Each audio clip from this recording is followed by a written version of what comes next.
Dude, I was looking through some of our old thumbnails on our videos that we've recorded for our podcast, and I realized that every Friday, or almost every, well, I guess we only record on Fridays, but I wear this shirt like every time. It's just my What's Friday it shirt. say? It's just a shirt that says 49th State Brewing. It's a shirt that I got in Anchorage. Have I talked about this before? I don't know, maybe, but I don't remember. it's just my Friday shirt. I like it. I like the way it fits. I like the color. It's just for people who can't see us. What color is this? Maroon? It's not really maroon. It's like a really faded. It's like burnt. It's like a gray. It's like a very gray maroon. Orangey. Yeah, but I did like the brewery in Anchorage. It was really nice. But yeah, I did take my comfy off because it was getting a little hot. You're uncomfy. Actually, in the middle of the last episode, hopefully I cut it to where you can't tell, but my disk space on my computer just said I didn't have enough. So then OBS was like, "Hey, we can't record anymore. I don't have enough disk space." So I deleted everything in my recycling bin. So hopefully there's enough disk space to go through this entire episode. But when we move into our new house, both of us, we're going. No, yeah, not me and Cody. No, me and Lauren and me. Gonna be great, guys. I'm so excited. I want to upgrade my PC and put like a 20 terabyte hard drive in there. But not just one, two. So for all you math wizards out there, that's 40 terabytes. Get out. Of video and podcast recording. Well, welcome back again to the Everbros podcast. Welcome. We are on episode 15, which is something that I've struggled with in the past and still kind of do sometimes, but Cody doesn't. Struggle with 15? The number 15? Yeah. Is that what you struggle with? No, I struggle with the title of this episode, which is Don't Fear Your Competition. Oh, sorry. I jumped in too soon. Oh. Or it's probably going to be named something differently when I actually upload it to Anchor. But right now, it's just Don't Fear Your Competition. And that's good. Yeah. And I think the biggest reason is because, one, you're going to have competition in any niche you go into. It doesn't matter how granular that is. You're going to have a competition in there. And it might not even be niche specific. It might just be like, a general company that people in your niche go to. A big company like Marketing 360 or Town Square Media technically are competitors because there's a lot of people in our industry that use them, but they're not super niche unless you count Marketing 360's like landscape division, which I don't put a lot of stock into. Hopefully they're not listening to this, and if they are, I don't care. But I think the biggest thing for me was I have written down, if you focus on what your competition is doing, you'll dig yourself an emotional hole. And this is what I do at 1 a.m. when I'm laying in bed scrolling through Facebook. Sometimes I'll go to sometimes I'll go to what I consider my competition's Facebook page or their website and just see what they're doing, what they're up to. And if you listen to the last episode, they're kind of like the same thing. Like they just brag about how big they are or their new office space or, whatever. And a lot of the stuff they put out there, I like visually. I think it's visually appealing. Cody, I don't think you do. I don't even know. Like, I don't pay attention. You're the one who has to tell me. I have no idea what's going on. Yeah, Cody doesn't look at it at all. But I always kind of compare myself to like what they're doing just on, a very surface level, just based off of what I can see. And they do things like, hey, maybe we should do this. Maybe we should go to these trade shows. Maybe we should have all this. But at the same time, I kind of have to take a step back and realize, hey, we're growing at the rate that we want to grow. Mm-hmm. And we did that while not copying anything they're doing. But I feel like I can roll right into the next one, which is just basically like, if you focus on your competition subconsciously, you're going to copy them. And it doesn't matter what they're doing. You're going to end up copying something that they do, and you will never be better than a copy. You will just be a replication of what they are, and maybe you'll pick up the scraps they leave behind. And that is not a way to succeed in business. It might be a way to like freelance continually, Mm-hmm. but there's got to be something that sets you apart from them that isn't, them. And I I think it's a lot of it is just kind of our technicality, like where we're actually marketers, um, and are very data driven people, but are also very real with clients, and we don't try to upsell them. Yeah, well, you said that part about what was it, differentiating? I can't remember the exact word you just said. I spaced Yeah, out. setting yourself apart. Yeah, I mean, for that reason, I wrote down, I don't believe in competition. I really don't. I think in a lot of, well, like it's easy to say that in our case. If we were Apple, we could be like, okay, Dell is a competitor and pretty close to a direct competitor as far as desktop PCs go, because people might uh, compare between the two. But there's also differentiating factors between those two companies and who would buy and why they would buy. And for that reason, they have some overlap, but I wouldn't even say that they're direct competitors. And for that reason, I don't often see or think of people as competing with us, because we have different approaches, we have different priorities. And for that, like if someone says, this is what I'm thinking, this is what's important to me, and if that's not our specialty, then it's easy to say, okay, well, you're not going to be happy with us, and you would probably be better off over there. Yeah, if somebody And was like, I don't like your approach to how you structure your packages, I'd be like, okay, piss off. Like this is how we structure things and they work for our clients. And if that's not your gig, great. But and to your Apple point too, like yeah, Dell's a pet competitor of their PC space, but then you have to also realize that Apple competes with Netflix in the TV space. Apple Mhm. competes with Spotify in the music space. Apple competes with uh, Google in the search space. I guess is Safari Apple owned or is it just Apple? I can't remember. Yeah, I'm not sure, but that's awful. We're our marketers and we can't even tell you that. That's because We don't nobody. need to know. Yeah, I was gonna say nobody uses Safari, but they do Yeah, for Apple devices. yeah. Mhm. But yeah, there are going to be differentiators that separate you from your competition, and if there aren't, then you're doing something wrong. Mhm. Yeah, I was thinking about I think it was last episode. I got punchier than I usually get, and I usually let you throw the punches because I think it's more fun and entertaining.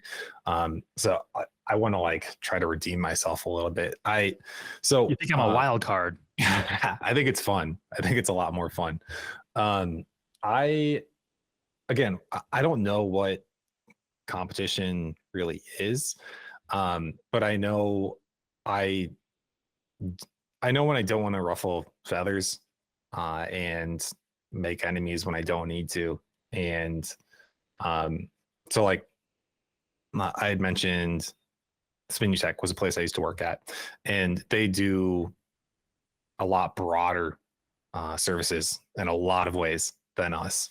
But there is some overlap, I guess, with local lead generation. And I once had someone reach out to me saying, um, do you have a no compete? How long does it last? That sort of thing, and trying to figure out if they could work with us. And I just straight up said, I was like, hey, I don't want to piss off Mark. He's a good guy. I like him. I bug him with questions still. So I I'm not interested in anything that's going to hurt that relationship. So um, yeah, just making that clear. If you're thinking of anything even remotely close to um, throwing a wrench in that, I'm absolutely not interested. So thanks, but no thanks. And it's because, you can have, that's a little different because there's also mentorship involved, but you can still have friendly competition. And when people aren't good matches or good fits, then you can send them the other way. And then when it happens in return, or when it's the opposite, then it can happen in return. Like, Don't expect it though. yeah, yeah. Yeah, don't Mhm. expect it because you could very well send people to your quote unquote competition, and then they'll never send you anything back. And it's like giving money to family. Like you can loan money to your family members, but don't expect to ever get it back. Yeah, I guess it's a little bit of the high road kind of thing of, okay, so maybe they don't think the same way, or they see you as a evil villain in their life. But again, we talked about the wholesome thing last time. I'm wholesome. If somebody's like, I don't like you, I'll be like, ah, that's news to me. I didn't know. I still like you, and that's okay. I like how you say you're wholesome, because there are certain situations where like somebody crosses you and you're like, they're dead to me. Oh yeah. No, there's I'm well, it's called the INTJ door slam. Like I will just keep kill people in my The brain. INTJ door slam. Yeah, Oh it's a my legitimate thing. Basically, like if you go past a certain point, we'll just write you off entirely in our brains. And yeah, there's definitely lines that I will do that. Um, but uh, you got to do something pretty terrible. So, and I mean, or you could just be a mechanic that kind of just tries to stiff you. yeah, no, that's fair. So, you know, Actually, I but had that happen once. yeah, that's what I'm referencing. Yeah. Where Jenny was like, "Oh, you don't understand." Yeah. Wait, Um, yeah, tell that story. It's funny. I so like it. I called okay, I had a crappy car. It was really crappy. I just wrote about it. If you go to my website, there's a blog post where I have a picture of it. Um, and her name was Linda, and she's a really crappy Buick, like really crappy. Um, but it ran, and I was paying off debt. I was living, responsibly. So it needed some work, and I called this auto shop. And I never saw anybody. So they didn't know what I looked like, and all they had to judge me on was my car. So dropped it off, and I think one day went by, 2 days went by. They were taking a long time, and I was without a car. And I remember checking in, and ultimately it came to out they weren't prioritizing me because I had a crappy car, and they didn't think that, I don't know. I don't know exactly what they thought, but I could gather that they had made They're probably assumptions to like, me. whatever we diagnose with this car, he's not gonna have the money to fix it anyways. Yep, that's probably it. So anyway, I walk in and I think maybe somebody important there, and I say, "Hey, I'm here for this car," and you could tell that they were confused, and that they had maybe made a mistake, and that they were putting two and two together. They told me the number, I paid it, and it wasn't an issue. And then this was a recommendation from my girlfriend, and then she was talking to the person who had recommended it, saying basically receiving like, "Oh, sorry that happened. It won't happen again." And she just said, "Oh, yeah, it won't happen again because he just won't go there again." Yeah, she's like, you realize there isn't a second chance with Cody. Like, you messed up. It's over. Yep. Yeah, and Which is a dangerous game if you do business with Cody. I mean, I guess I would be open if somebody wanted to be like, "Hey, look, we majorly messed up and stuff, and we're very sorry." I don't know, potentially, but also, I don't know because they took a calculated risk. That's what that was. If you judge someone by their car and you make assumptions, then yeah, that's what you did, and then you lost, and that's why it was calculated, because it statistically was unlikely to happen. But I don't know if I want to work with people who are making those types of calculated risks.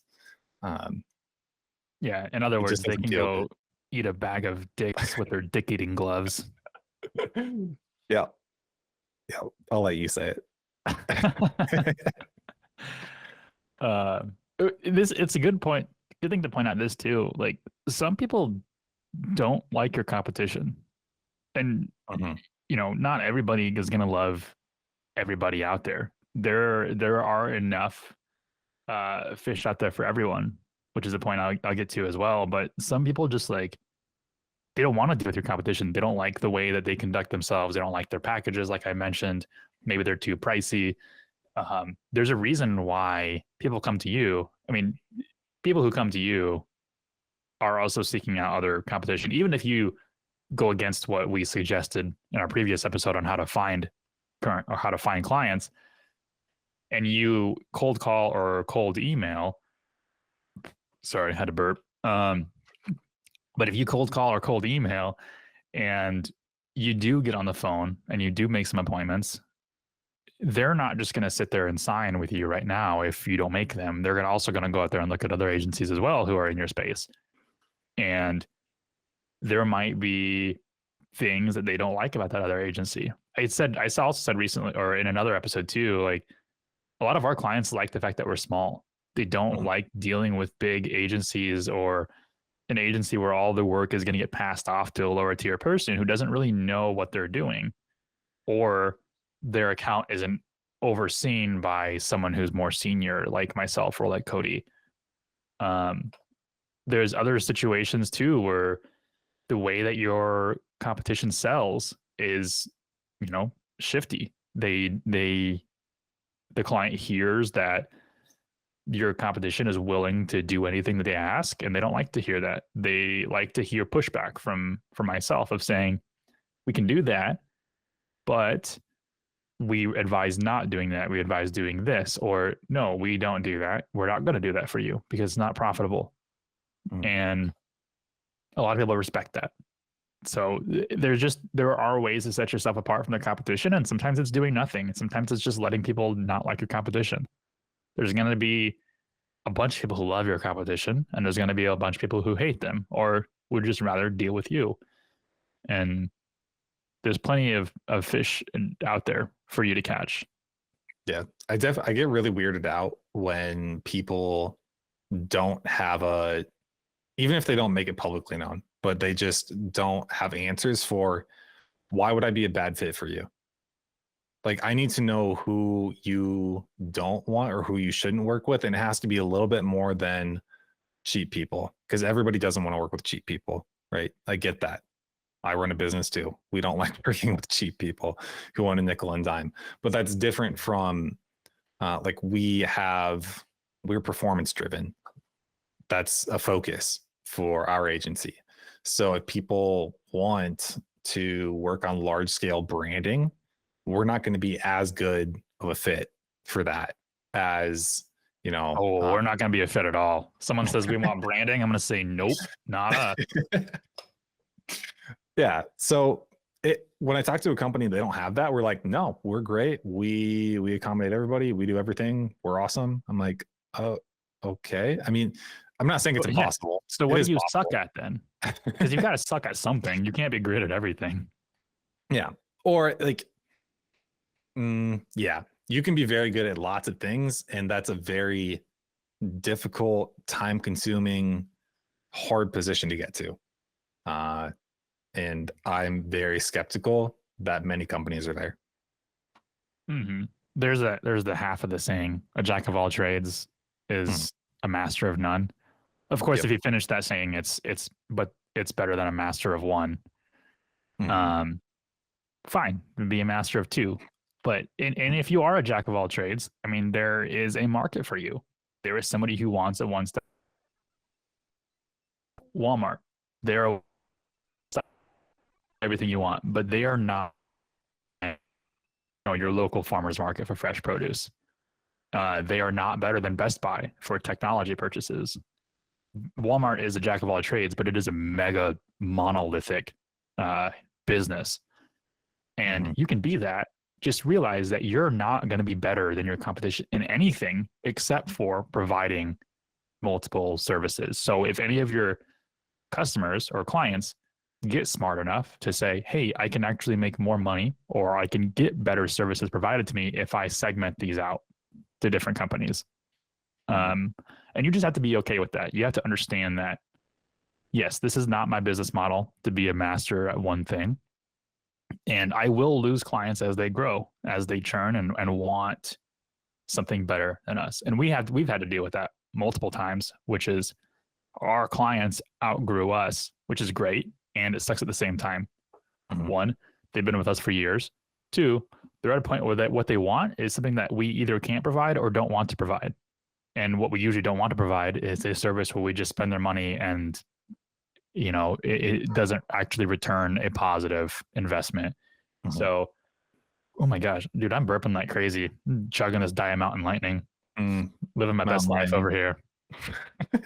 Uh, uh, but I need to quit drinking diet soda. I feel like there is a lot in there that doesn't make me live for very long. I've been trying to do better at only drinking pop when my life is going wrong. Like last night, I didn't sleep enough, so that's why I had the Coke Zero today. But I knew like this isn't do you eat gonna yourself? Do you eat yourself out of depression? I stress eat for sure. I'm definitely a stress eater. Oh, I can't do that. I can't stress eat or eat when I'm sad. But I can drink, not like alcohol, but like I can drink very unhealthy things. Soda, yeah, a little bit of whiskey. Yeah, I can. The whiskey is great. In my background, I've got a little decanter set. Again, I don't know when we're gonna get someone to actually post these videos because it's way too much work just to cut the audio.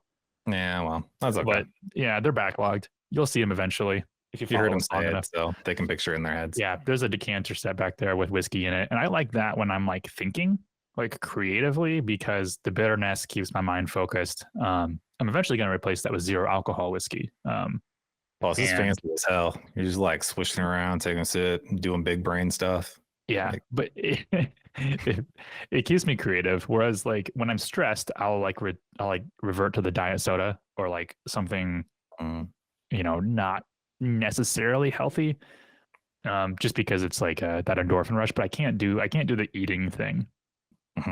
No, I do for sure. Well, so it's gotten better because remember I got chunky. I got chunky. Now I shrunky. That's what I say. No, none of my clothes fit.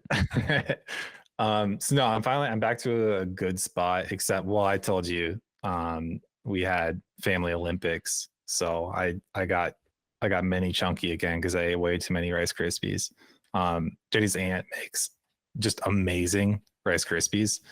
And then nearly every time that we meet up, like she'll make me a whole pan and I crush it. I just demolish it in one day. And then I text her and I'm like, I ate it all one day. But yeah, so I got chunky. So I've been gradually replacing my like go-tos with better go-tos. So the things that have been working are Walmart has these like, I don't know if they're 0 cal or just really low, like 5 cal, 10 cal Jellos. And those will work. But it's mostly been getting rid of like the especially bad things. So I was a sucker for chocolate milk and I've gotten rid of that one most recently. That was a hard one. Before that, the first one that milk in general is not good for you.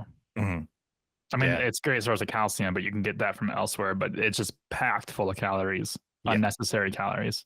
Yeah. And I get like I don't know if it was a pint, just like the big, it was a habit from lifting, when I was lifting hardcore. It is a good recovery drink. It is right. It is a very good recovery drink. But it's like 1,000 calories or something when you drink the whole thing. So yeah, I think a cup of milk, one cup is like 200 calories or something. It's insane. It's like, and to put that into perspective, like a glass of milk is like 3 cups. Yep. Yeah. So getting rid of that one was hard. The first one was the Hostess powdered sugar donuts. That was hard, but they're just death. They really are. You have no excuse to eat them. That was purely stress eating. I'm like, what can I do that's going to make me die faster? I'm going to eat these. 1% milk, 1 cup is 103 calories. So if you have like a full glass, like a tall glass, like a tall American glass, that's as much as eating like a peanut butter sandwich. So if you have those together, like you're already like almost 1,000 calories in there. And I would do that. Yeah. Yeah. So if you're on a 2,000 calorie diet, which is like the American, daily average, which is technically too much, for like a healthy person. Like a healthy person is like their base metabolic rate is like 1,800. So Yeah, if you're eating 2,000, that I mean, you have a tall glass of chocolate milk and a peanut butter sandwich, and you're at half of the Yeah. food, half of the entire calories you're supposed to eat for the entire day. You know, the funny things, I used to hear people talk about these things on podcasts and stuff, and I'd be like, these fatties, like, who cares about this? This is so boring. Why? Like, I'll never have to deal with this. And then it was like, hit 30, got fat. Like, what? No, Hey, I'm talking about this now. when we recorded our very first episode, Hmm. I was 30 pounds heavier. Yep. I Um, was well, probably, we I was recorded way, we re-recorded our first episode like in May, but Mhm. like when we first recorded it in February, yeah, I was 207 or Yeah. 205, and I'm You've dropped down a lot more 175. than me. Hmm. Yeah, That's I impressive. work out a lot harder than you though. Hurtful. No, it's true, but it's true. Like I think I know. you should come to the gym to meet with me sometime when you're in Minnesota, and I will destroy you. I believe you will. I believe it. Do a leg day. I do. Well, the weird one is recently all the wrist stuff because I've been doing the PT. So I'm getting like strong forearms and that just looks funny, but it's nice because now my wrists don't hurt as much. But it's like a strange aesthetic. Wait, what are you Where, doing to wrist workouts? Because okay. my wrists look scrawny, and I want to bulk them up. I want to Yeah, be yeah, yeah. vascular. Okay. So this is my homework when I'm not at PT. There's I have to do like it's a hammer twist thing. So I hold a hammer Which camera are and you showing? uh oh I I'm can not only see showing you anything. on. I'll Oh, just picture it. Like okay. you hold a hammer like in a fist and you rest your arm and you have to do a tilt. So it goes a full 180. So you tilt it left and then you tilt it right. So you're just controlling it. Like That's this, one of them. like a hammer, and you have like, and you do this, No. It's other way. Like this. rotate. Nope. Like a Oh, spin. like Like a this. doorknob. Yeah, like a doorknob. Oh, okay. Yep. Oh, That's one. I have some elastic bands that I have to do where it's just like you're imagine that you're revving a motorcycle. okay. So you do that like with your palm facing up and down. But the big one for me, the hardest one that they're working on is the up motion because, or when my palm's facing down and I'm pulling it up because I've spent all these years typing and just never using those top muscles because you just hold it there and you're not using them. So I learned there's a muscle there that I didn't even know was there and it's kind of getting bigger and it looks funny. Have you ever done the one where you have like the dowel rod where you hold on each side and there's a string in the middle that goes down and ties to like a 15-pound weight, and you just like rotate it and you get the weight all the way to the top, and then No, when it's all that, and you just like, and you go backwards to let it down, and then oh, you wind it back up to bring it back up. I I did do that have one like that though. I did that in high school, like my freshman year, because Mhm. they actually had that device. I mean, it's not a hard device to make, but that like burned my forearms, and I wish I would have stayed up on it because like there's two things that I want really big: my forearms and my calves. That's not where anybody thought it was going, but I just did you a bamboozle. um, yeah, but so I bought some things on Amazon recently because a lot of people get the grip strength, so they'll do like stress balls or things like that, but it doesn't help with the reverse where you're stretching your fingers in the opposite direction, so you're like expanding, right? Mm.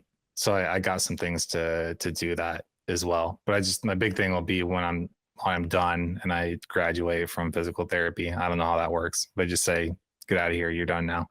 That I don't end up as potato wrists again and that they actually stay strong because I've been able to not sleep in splints now. And it's been probably like 2 years since I've not been sleeping in splints. It's very cool. And I can work longer now. I need to keep like that tool, a dowel rod rope tool next to my desk. So like between things, I can just like sit down and do it. Yeah.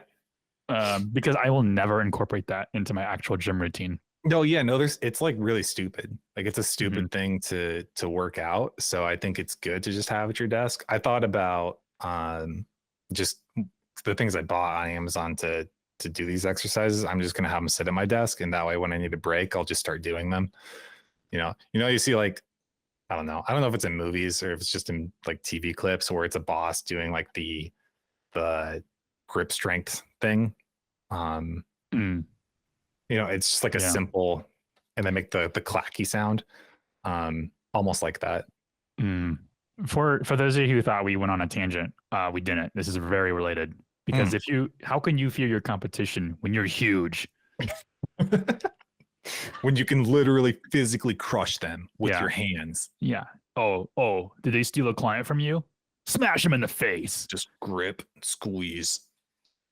Yeah, but no, but seriously, okay, so like back to this whole thing. I mean, I think we're already getting to the end of it. I mean, we always say that it's gonna be a shorter episode, and then we didn't say for this one, and it kind of is. And the only reason why it's even longer is because we went on a workout tangent. Hmm. But Hey, but really take care of your wrist, people. Like if this is the life that you're living, don't just don't become a potato. Like don't get carpal tunnel. I've had major problems with this, and as the years go on for other people who previously were like, oh, I'm fine, everything's great, and they're like, oh, it started to hurt. I'm like, yeah, I told you it would come for you, and you got to do the things now. You got to be ergonomic, you got to buy the stuff, you got to take care of yourself. So I don't want to hear it. that's the thing too. Like though, is there's a lot of gurus out there selling kind of like the wealthy lifestyle of being able to answer client calls at like a swim bar in Mexico or something like that, and it's like you can't get to that lifestyle if you don't do the not fun stuff, which is admin, reporting, working with clients on the actual computer. And once you can face that as a reality, then you can start actually paying attention to the other things that we're talking about, like, wrist issues or getting old and not having fun because you're building a business. Yeah. But I hope I do have wrist issues, and I hope it's from cracking bottles of champagne on my jet. Yeah. Actually, no, that sounded really douchey. I don't want to do that. I no longer want a jet. Just do it ironically or like facetiously so that you can make videos that are making fun of the people that do it. Yeah. I feel like that's already a guru tactic. I feel like they're already kind of doing that meta fourth wall kind of thing. Yeah, no, this reminds me, I'll say it again. It reminds me of breakthrough advertising when they talk about sophistication of markets, because they're already one level ahead. We had the first tier, which was look at me, I'm successful. And now we've hit the second tier of I'm making fun of the successful person by being fake successful. And then now we have to go to the third one. And I'm not sure how people will do that. I'm poor. That I would do that. I would straight up do that. I'd be like, hey, here's my unsexy life. I did see one that did that, actually. I can't remember who it was, but they're like, I don't have the flashy car. And he steps out from his like Ford Focus. And then he's like in an alleyway. He's like, I don't have a flashy mansion. Like I live in an apartment in downtown Chicago or something. And he's like, but what I do have is a successful business. Mm-hmm. And if you're not around these guys, you can't tell that, you can't sniff it out, but I can. And so I feel like they're already taking a very creative approaches. I haven't seen much of his ads lately, so maybe it's not working yet. Maybe he's just too ahead of his time. Yeah, I don't know. It's really hard. I don't know how this one will play out, because I think it might just never die. The I'm successful, look at me, because people love it. They eat it up. That's what Instagram is. But I remember one that wouldn't like never be, I could never see this going badly. And it was I think it was Ty Lopez who did it. We went to the park at like a Tuesday at 10 in the morning or something. And this whole thing was like, oh yeah, look, I'm here, but nobody else can be here because they're at their day jobs. I'm like, well, yeah, people, no matter what, whether you want to be rich or not, everybody does dream of controlling their time. So I think even if you do that in a rich way or a poor way, it would work well. It's a good angle. Gen Z is moving towards that, because Gen Z is like not necessarily caring about money, but more caring about their quality of life and their actual time doing the things that they like. And I respect that. I think that's one of the reasons why our business model works so well is the work anytime you want, work from home, work anywhere if you want, because now they can go to the park at 10 a.m. if they want to work at 10 p.m. Yep. Like, it's like us, we're providing this entrepreneurial, or we're providing this business, but giving people the freedom of being an entrepreneur Mhm. and doing their own thing. But again, we're veering off the path of this episode topic. We're wrapping it up. Give them the wrap up. Tell them what they need to know. Hit All them right. with it. Okay. Well, okay. One more thing. There's enough fish out there for everybody. So if, especially in our market, because we're local, we deal with local landscaping and lawn care businesses. Most of our competitors have a non-compete. So most of our competitors, if you have someone in a specific area, you can't have a second client in that area. So great, we'll move in and we'll compete with you with our own client in that same area. And it only becomes a real problem when there's market saturation, and there really isn't in our industry. There really isn't saturation with realistic competition within specific markets. Yeah. And so we're lucky in that front. But I mean, if you don't have a niche, then there is heavy market saturation. And this is why episode 2 was so important, is pick a niche. But even if you have 3 competitors and they have someone in your area, there's probably 10 people in that area, but there's always going to be enough to go around for everyone. So I'm happy when my competitors grow. Actually, I really don't care, because because I'm just going to go right up there with them, and I'm going to get the things that they're not getting, and then they're going to get the things that I'm not getting. Yeah, I think the combo of market saturation and market cap are things that they sound like fancy words when you're not initiated and you don't quite understand what they mean or what's going on. But I think it's very easily explained in real life terms when you think of pop culture and sports and then education. So when you think of market saturation, I think of sports.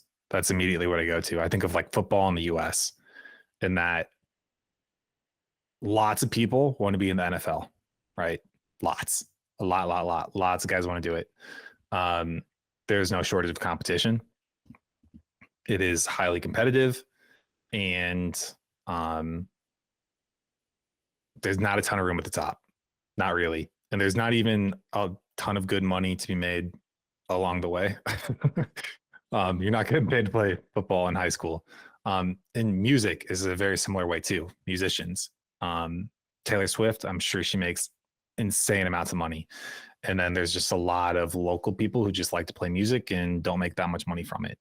And you have high saturation. You've got a lot of people gunning for the same thing, with very high market caps. And that's why there are so many people interested in doing those things, because if you do become number one, you got it, you did it. You are who everybody wants to be. But you think back to, so I'll use Japanese more because it's so involved in my life right now. The state of Iowa has one Japanese program. I believe it's one with the major that you can go all the way to a major in it, and that's at the University of Iowa. And I've heard there's a stigma around studying the language. And some of them are right. It's stupid hard. It's ridiculously difficult. But I've heard it where there's this idea told to high school kids, like, oh, what are you going to do? Move to Japan? And me, from my perspective, I'm thinking, yes, that is exactly what they're going to do and what they can do. That is what the program is made for. When you look at the saturation, it is very small. There is not a ton of people attempting to do this thing. So there's a very direct path to accomplish it. Same thing applies to, there is competition for engineers and lawyers and doctors and that sort of thing too. I'm not saying that there's not competition there, but let's talk about the Japanese. there aren't a ton of people trying to do it. So there is a very direct, straightforward way to accomplish it. And I'd even potentially argue that the market cap for something like that in relative terms is very high. Japan wants foreigners. They need them. The population shrinking.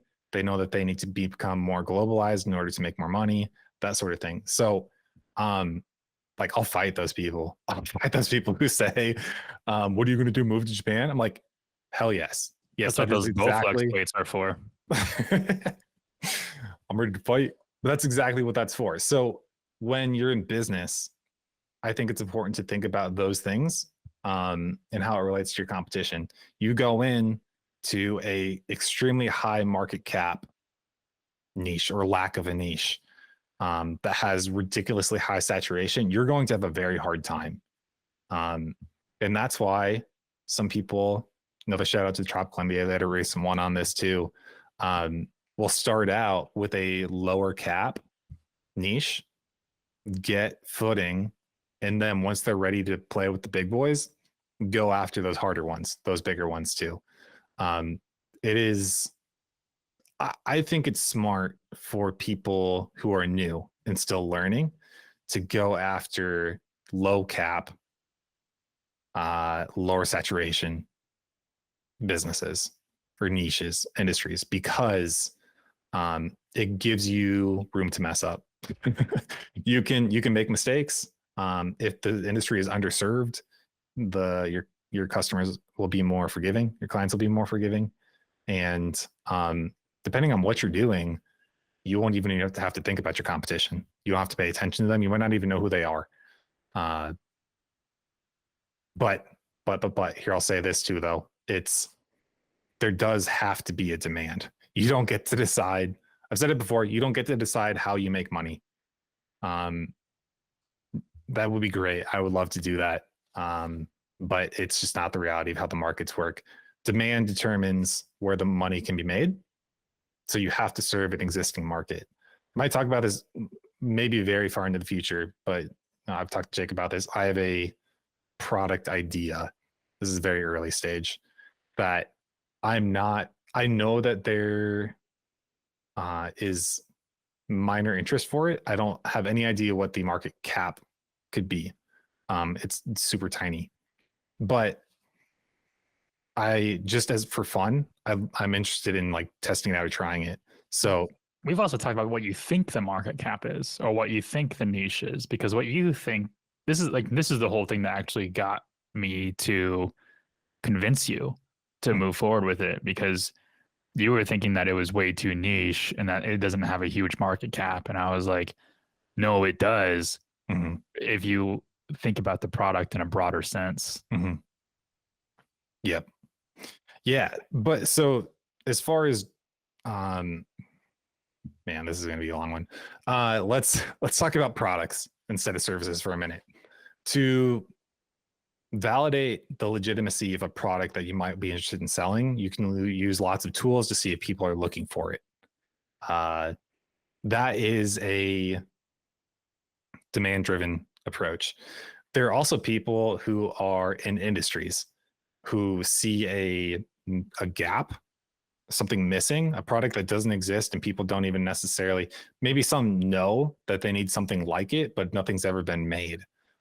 That's closer to what I'm thinking of. And that's a risk. And I think that's very good for small businesses. If you can just bootstrap it, that's a good thing to test or try. Because if anything that's too small to show up on those big companies' radar, they're not going to, they're thinking this is going to be R&D, research and development. Do I want to sink the time and money into testing this, knowing that from what we can tell, there's not a huge demand for this? So, and then if you're doing education to teach people that they need this product, you're going to lose money, because you will always lose money on education, because marketing is exploiting the needs. So, yeah, those are also potentially good opportunities too. When you're involved enough to know that something is needed, but also know that they can just flop. You can, just because you think it's needed doesn't mean everybody else is going to agree. So yeah, I'll stop there. Yeah. Yeah, it's good. Did we cover that you can have good relationships with your competition? Yeah. Yeah, okay, cool. Well, why don't we wrap it up? Good. How about that? All right, cool. I would imagine this is where most people tune out and we're like, yeah, I already heard all of it. I don't need to wrap up.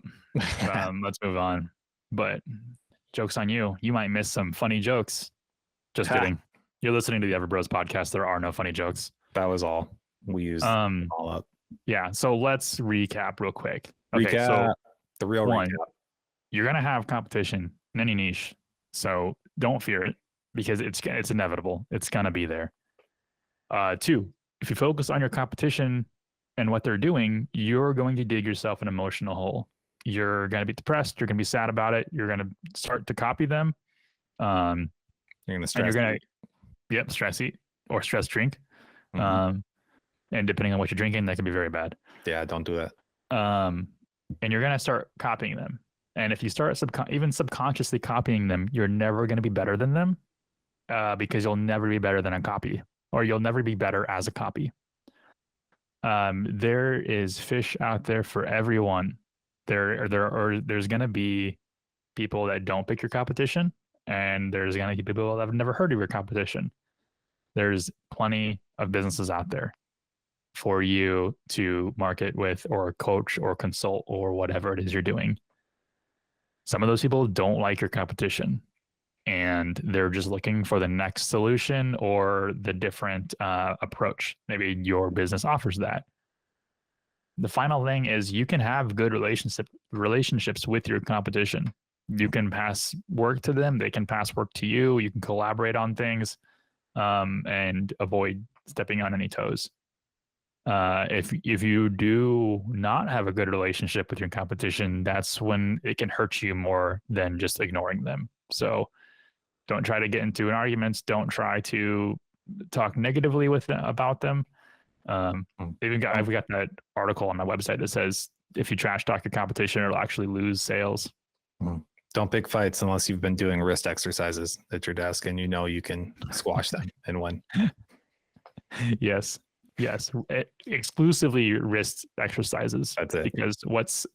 Because you have to act like a boa constrictor, and you have to have enough muscles to choke your opponent. This is good. I lost the analogy a while ago. Somewhere in the way. Yeah, no, I gotta pee really bad, so I'm not even thinking about what I'm saying. So we're out. We're done. We did it. All right, everybody. See, if they would have tuned out early, they wouldn't have known I had to pee really bad. They would have missed that valuable information. And now they're better off knowing that. All right, everybody. Thanks for tuning in. Stay tuned for next episode. See ya.